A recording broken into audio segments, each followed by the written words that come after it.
Bismillahirrahmanirrahim. Assalamualaikum warahmatullahi wabarakatuh. Innal hamdalillah nahmaduhu wa nasta'inuhu wa na'udzu billahi min sururi anfusina wa min sayyiati a'malina.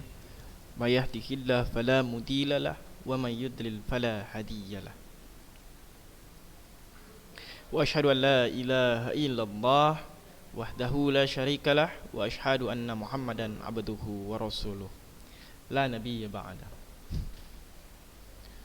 Puji syukur kehadirat Allah Subhanahu wa taala yang telah memberikan kepada kita nikmat yang tiada batasannya, sehingga sewajarnya bagi kita untuk bersyukur kepada Allah atas nikmat-nikmat yang Allah berikan dan kita rasakan saat ini. Setidaknya, minimalnya kita bersyukur atas nikmat yang kita sadari. Bagaimana cara bersyukur kepada Allah? Tentunya dengan hati, lisan dan perbuatan melalui keimanan dan ketakwaan, menaati perintah Allah dan Rasul-Nya serta menjauhi segala larangan dari Allah Subhanahu wa taala. Pembelajaran kita hari ini melanjutkan pembelajaran kita sebelumnya, yaitu tentang teks LHO. Pelajaran sebelumnya kita belajar mengenali teks LHO. Apa saja yang kita kenali di pelajaran sebelumnya, yaitu tentang ciri-ciri dari teks LHO, yang apa saja itu ciri-cirinya. Ciri-cirinya dari teks LHO yaitu sistematis, kemudian menjelaskan dari sudut pandang keilmuan, membahas ilmu suatu objek begitu ya, memerinci bagian-bagian suatu objek dan disusun dengan bahasa yang baku, jelas dan mudah dipahami. Kemudian kita juga bahas pengertian dari teks LHO. Yang lebih kurang pengertian teks LHO itu ya, itu sebuah teks yang memberikan informasi hasil dari penelitian yang menjelaskan tentang suatu objek atau situasi dengan rinci dari sudut pandang keilmuan yang berisi fakta-fakta yang telah dibuktikan secara ilmiah serta dibuat secara sistematis. Dan kita juga kemarin mengenal apa-apa saja struktur teks dari LHO. Yang pertama itu ada pernyataan umum, kemudian deskripsi bagian dan juga deskripsi manfaat, yang nanti secara jelasnya strukturnya akan kita bahas di pertemuan ketiga sekaligus dengan kebahasaan dari teks LHO. Jadi hari ini kita ngapain? Hari ini kita akan mengidentifikasi teks laporan hasil observasi. Apa saja yang perlu diidentifikasi? Nah, sebelum kita melakukan identifikasi tersebut, kita harus belajar hal-hal yang harus diidentifikasi dalam sebuah teks LHO. Ya, hal-hal yang harus diidentifikasi. Apa yang harus diidentifikasi? Yaitu pokok-pokok dari isi teks LHO tersebut. Itu yang harus diidentifikasi ya. Yang harus diidentifikasi adalah pokok-pokok isi teks LHO. Apa saja pokoknya? Pokoknya ada 6. Ada 6. Pokok-pokoknya itu hampir sama dengan pokok-pokok yang terdapat di dalam sebuah berita.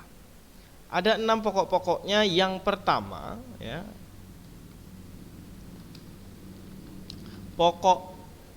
pokok isi teks LHO. Nah, begitu ya. Dalam 6 kata tanya.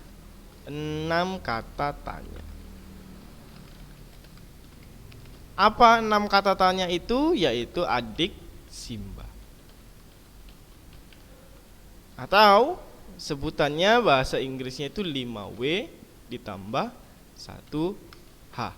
Kemungkinan besar Anda sekalian sudah belajar ini di di kelas waktu SD begitu ya, sewaktu SD. Nah, inilah dia namanya itu adik Simba. Nah, apa saja enamnya itu? Enamnya itu yang pertama apa? Apa bisa kata kuncinya adalah hal. Apa hal yang dibahas begitu.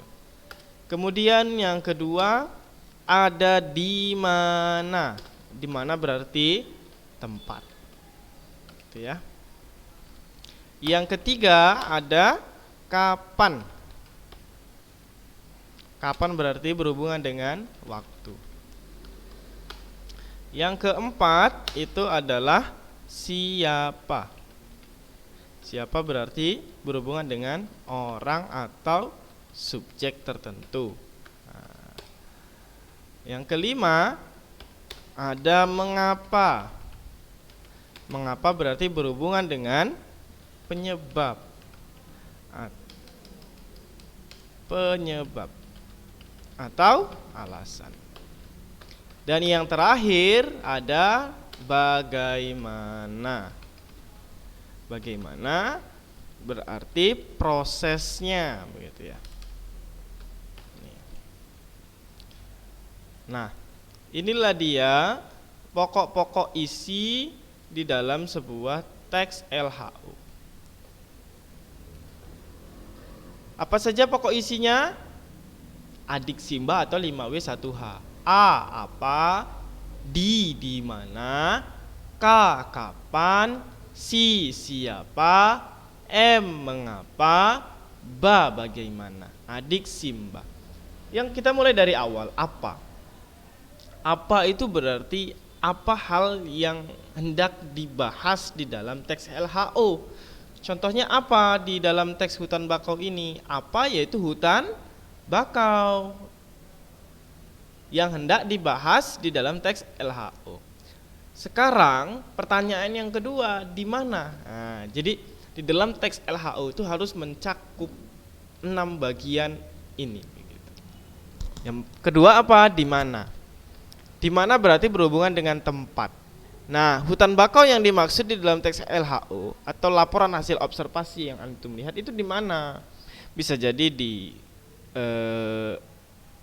Belawan begitu ya. Tapi kita lihat yang ada di sini di mana? Di Indonesia. Ya, di Indonesia. Di Indonesia hutan bakaunya. Tempatnya berarti yang dijelaskan di dalam laporan hasil observasi ini adalah hutan bakau yang terdapat di Indonesia. Berarti tinggal menjelaskan Indonesia itu menjadi negara dengan hutan bakau paling luas di dunia. Nah, jadi pokok utama yang hendak dibahas di dalam teks laporan hasil observasi ini tentang hutan bakau yang ada di Indonesia. Kapan? Kapan berarti berhubungan dengan waktu. Mana kapan di sini? Ada tidak? Kita tinggal mencarinya saja.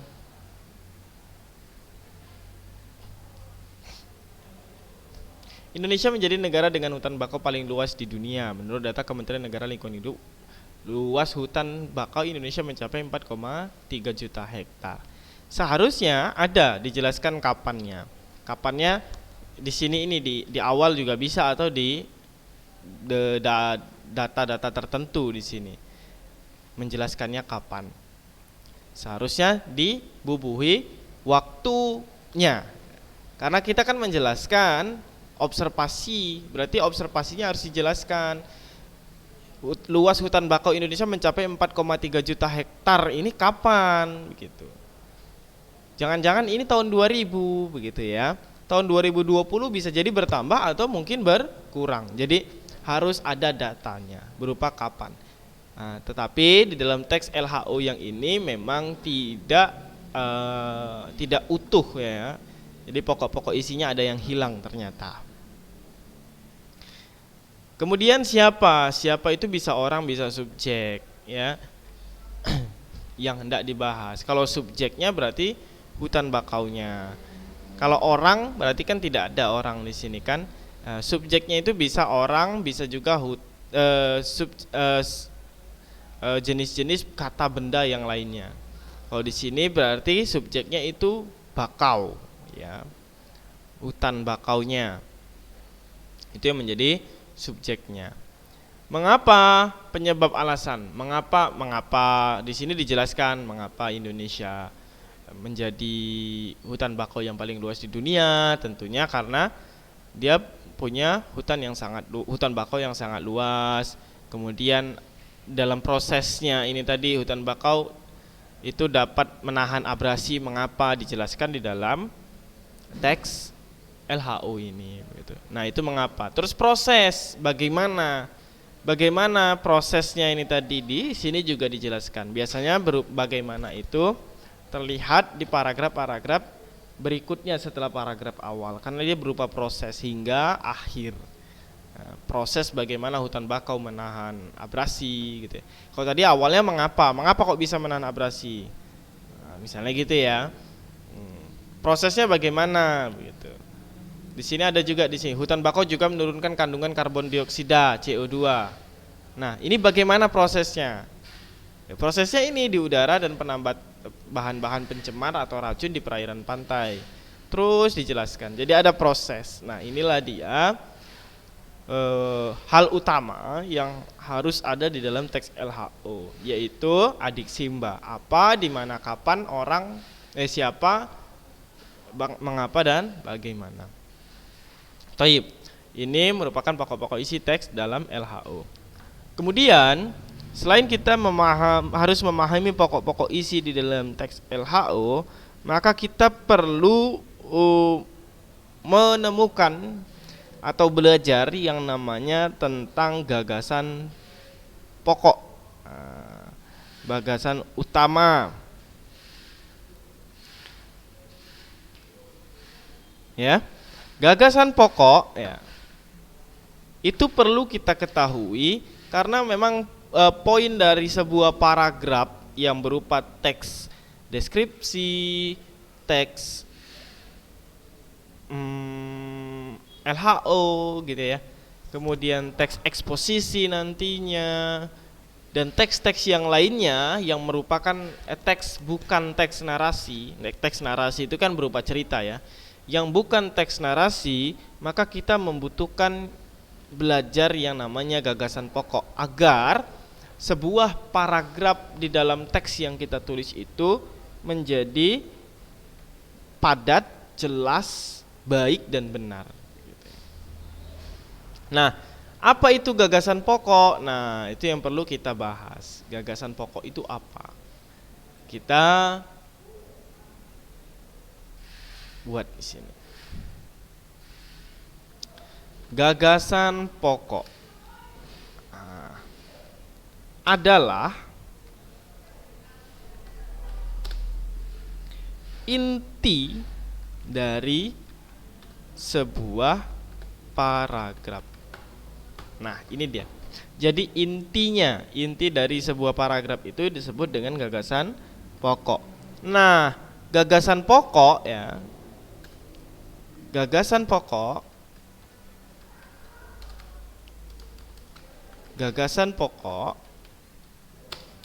disebut juga dengan ide pokok begitu ya. Kadang ada penyebutan lainnya, ide pokok bisa, pokok pikiran bisa. Kemudian gagasan utama ya.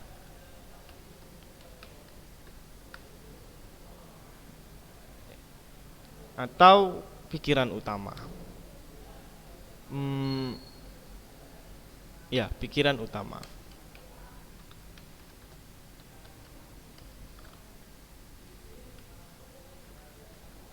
Nah, ini bahasa sebutan lainnya ya.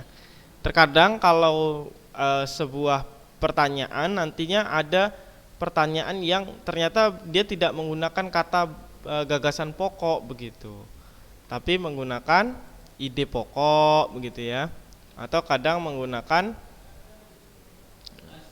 Waalaikumsalam. Bisa juga menggunakan pokok pikiran, gagasan utama atau pikiran utama. Nah, inilah dia gagasan pokok itu.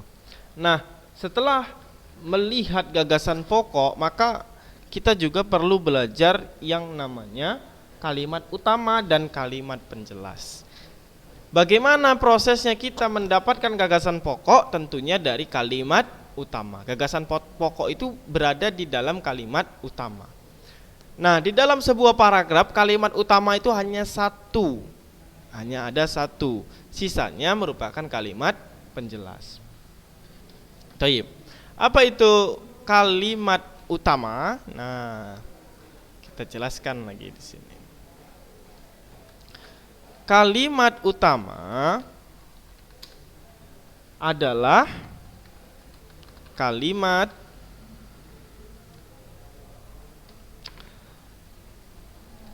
yang di dalamnya terdapat gagasan pokok.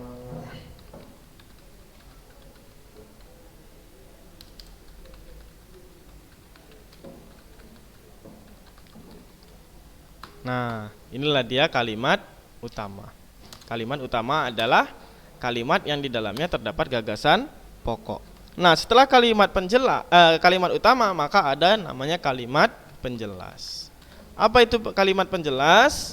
Kalimat penjelas adalah kalimat yang berfungsi mengembangkan dan menjelaskan kalimat utama. Kalimat yang berfungsi untuk mengembangkan dan menjelaskan kalimat utama, begitu.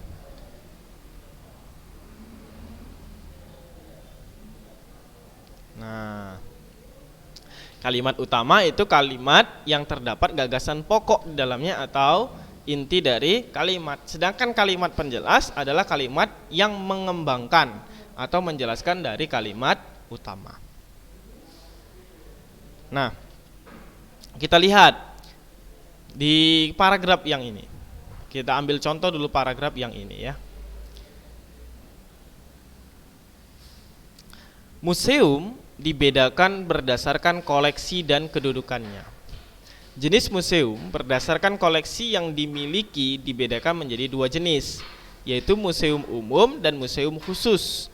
Museum umum adalah museum yang koleksinya terdiri dari kumpulan bukti material manusia dan atau lingkungannya yang berkaitan dengan berbagai cabang seni, disiplin ilmu dan teknologi.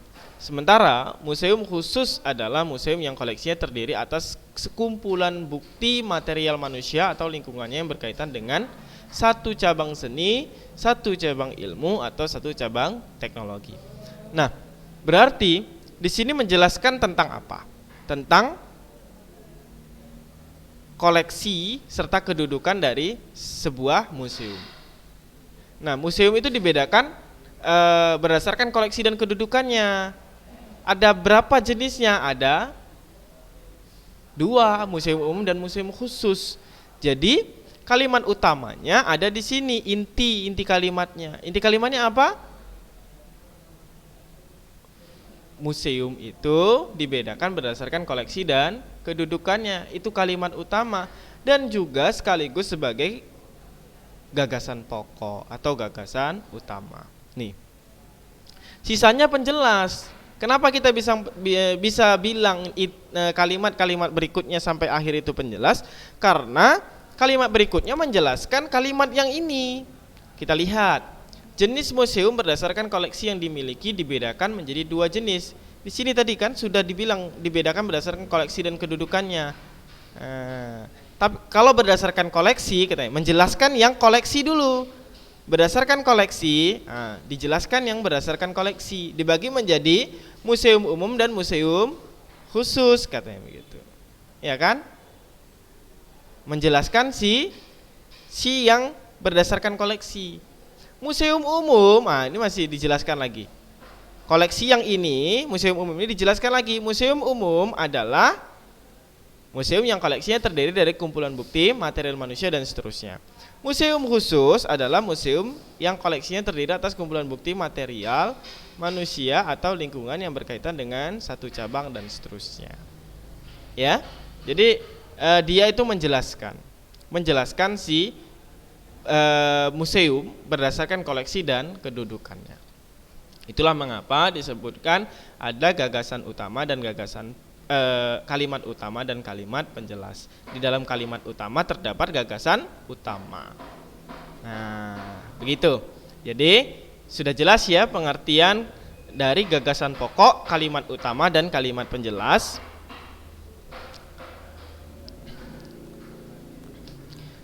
Berikutnya yang perlu kita pahami setelah ini adalah bagaimana kita menentukan kalimat utama dan kalimat penjelas di dalam sebuah paragraf begitu. Ada cara yang termudah dan juga sudah sesuai dengan standar cara menentukan kalimat utama dan kalimat penjelas di dalam sebuah teks begitu ya. Tapi itu tadi poin utamanya adalah teks yang ditulis itu memang benar-benar teks yang baik dan benar. Nah, begini. Jadi di teks itu dibagi menjadi, di dalam teks itu ada paragraf. Paragraf itu dibagi menjadi 3 jenis. Nah, jenis paragraf. Jadi gagasan utama, gagasan pokok atau kalimat utama itu ada di setiap paragraf. Itu yang perlu diingat. Jadi tidak hanya di dalam satu teks begitu. Jadi misalnya di satu teks ada 10 paragraf, maka gagasan pokok atau kalimat utamanya ada 10. Ya, ada 10. Sedangkan kalimat penjelasnya adalah kalimat yang mengikuti dari kalimat utama tersebut. Jenis paragraf dibagi menjadi 3. Yang pertama ada deduktif. Nah, ada paragraf deduktif. Yang kedua adalah ini deduktif ya. Yang kedua ada induktif. Dan yang ketiga ada campuran.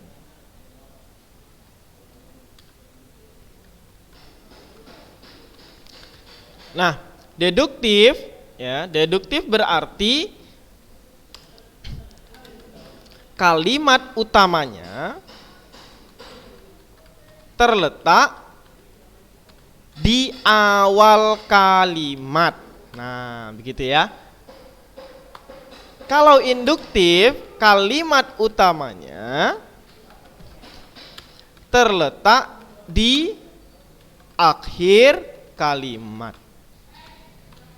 Sedangkan campuran, kalimat utamanya terletak di awal dan akhir paragraf maksud ana ya. Maksud ana bukan di akhir kalimat tapi di akhir paragraf. Waalaikumsalam. Nah, ini bukan kalimat tapi paragraf ya. Nah, jenis paragraf ada deduktif, induktif dan campuran. Kalau deduktif berarti kalimat utamanya terletak di awal paragraf. Sedangkan induktif ada di akhir paragraf. Bagaimana cara melihat awal dan akhirnya? Kita cukup melihat bagian yang induktifnya. Ya, yang bagian induktif. Tandanya ditandai begitu ya. Ditandai dengan kalimat menyimpulkan. Ada terdapat kata jadi, oleh karena itu, oleh sebab itu, dan lain sebagainya. Nah, begitu ya. Jadi untuk menentukan induktifnya, maka kita harus melihat kalimat yang di akhir. Yang di akhir ada kalimat berupa kalimat menyimpulkan? Tidak. Kalau ada kalimat menyimpulkan, maka paragraf tersebut kalimat utamanya terdapat di akhir paragraf. Nah, kita cari ya, kita cari yang induktif di teks ini. Kita lihat terakhirnya. Kalimat terakhir nih, kalimat terakhir. Sementara museum, oh ternyata bukan. Kalau sementara museum ini bukan kalimat utama di akhir ini bukan, berarti kalimat utamanya tentu ada di awal. Sudah jelas. Kita lihat di akhir lagi. Museum lokal. Ya.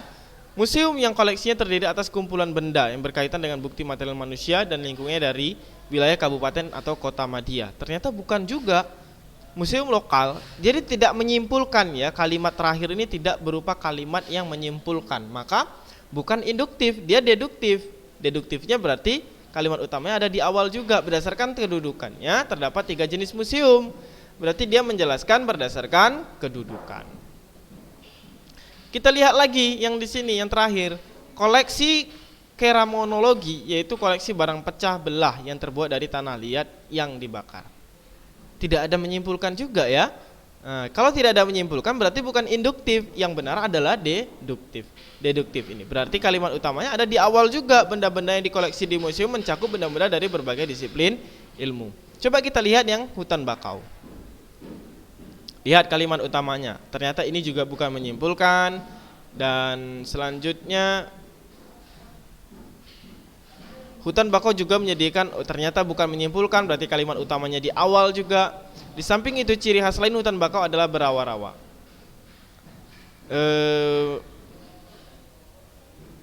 Ternyata ini juga bukan ya, karena di sini secara umumnya itu hutan bakau memiliki ciri khas, sedangkan ini merupakan penjelasan ciri khasnya apalagi, yaitu rawa-rawa. Berarti ini bukan kalimat yang menyimpulkan. Berarti masih di sini juga yang kalimat utamanya, berarti deduktif. Memang setiap paragraf itu rata-rata orang lebih enak menulis kalimat utamanya ada di awal dibandingkan di akhir. Tapi tidak menutup kemungkinan bahwasanya kalimat utamanya ada di akhir dan juga ada di awal dan akhir.